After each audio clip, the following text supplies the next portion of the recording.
እየገባችሁ ነው የክርስትና ቤተክርስቲያን እኮ ማለት ይችላል። አገባኝም ካለ ለምን ቤተክርስቲያን አይደለም። ሰሞኑን አንድ ጎረምሳ ሰምቻለሁ። ይህንን ርዕስ የመረጥኩት በዚያ ምክንያት ቅዱስ ጊዮርጊስ የሚባል እንዲና እንዲያ ሆነ የምትሉት ለራሱ ጉዳይ ነው፣ ለሀጃ ነው። እየሰማችሁ ጌታ ያሳዝናል። አለማወቅ ይወጣል እኮ ቃል በቃል ነው። እኔ ሰከንዶች እንኳን ልሰማው አልታገስኩትም፣ ግን ይሄን ጆሮዬ የሰማ እንደዚህ ነው ክርስትና፣ እንደዚህ ነው ወንጌል፣ እንደዚህ ነው ሃይማኖት። ወንድምህን እንኳን እንደዚህ ካል ይቅርታ አድርግልኝ አንተ ነውረኛ ነህ። ወንድም እንኳን እንደዚህ ይባላል። የራሱ ጉዳይ። እኛ እንኳን እንላለን ተፈናል።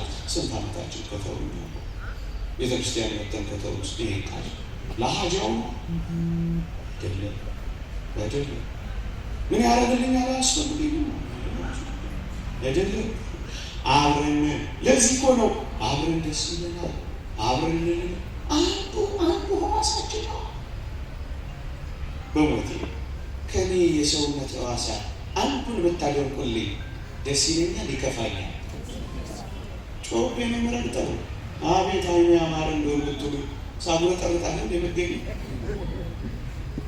ያደባይ ሕዋሲ ነው። እውነት አስብ።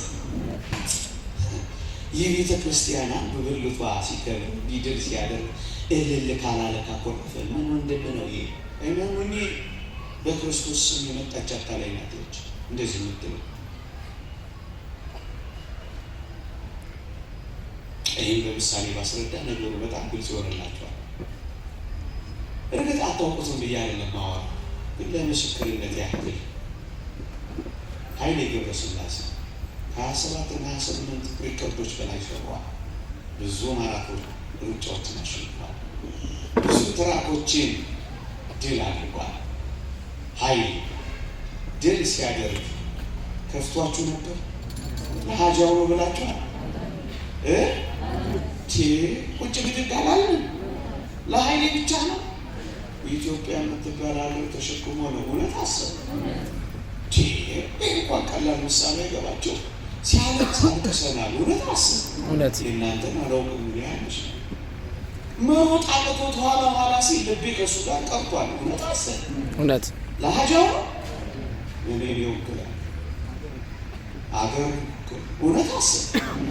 ለምንድን ነው ሲመጡ ተሰብስበን በትከሻችን የተሸከምናቸው? አገር ድል አድርጋለች። እፊት አስቀምጠዋታላ፣ አኩርተዋታላ፣ ከፍ አድርገዋታላ። ባንዲራዋንም አብለው ለሀጃው አይደለም። እሱ አንድ ነገር ነው፣ ክብር ያገኛል። ክብሩ ግን የእሱ ብቻ አይደለም፣ የሀገርና የወገን ክብር ነው። እውነት አስብ። እውነት አስብ። እውነት ከክርስትና የመንፈስ ሩጫ ጋር ደግሞ አዛምዱት። ይሄ ጉዳዩ ከፍ ያለ ነው። ለዚህ እኮ ነው ቆመን የምናጨበጭብላቸው። ለዚህ እኮ ነው በልባችን ትከሻ የምንሸከማቸው። ለዚህ እኮ ነው የምናሞግሳቸው። የእግዚአብሔር ቃል እንዲህ ይላል። እንኳን በአዲስ ኪዳን በብሉይ ኪዳን ይሄ እግዚአብሔር ቃል እንዲህ ይላል። ጻድቁ ኢዮብ ያየችኝ ዓይን መሰከረችልኝ፣ የሰማችኝም ጆሮ አሞገሰችኝ ይላል። በሞቴ ስም ደሃውንና ችግረኛውን ረድቼ ነበርና ልዝገመው። ደሃውንና ችግረኛውን ስለረዳው ያየችኝ ዓይን ሁሉ አሞገሰችኝ፣ የሰማችኝም ጆሮ መሰከረችልኝ።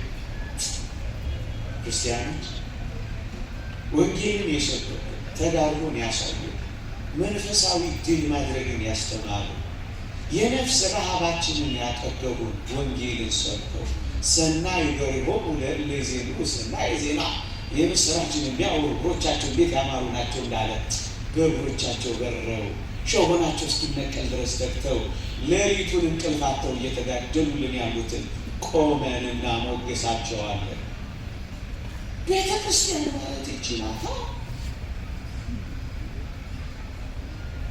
ያችኛዋ የራሱ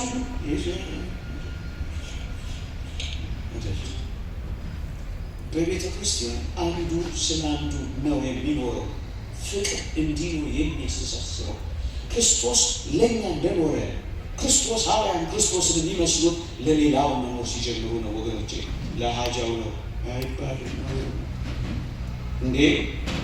አብርሃም የሆነው እኮ ለራሱ ብቻ አይደለም እና ለማን ነው? ለበረከቱን የሚባርኩን ባርካለሁ፣ የሚረግሙን ረግማለሁ። ለምን ሆነ?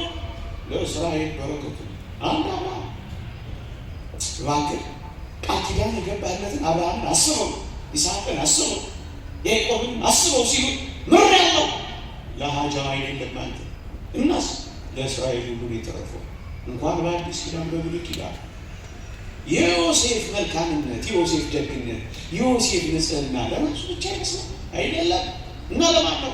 ለጎረቤት ሁሉ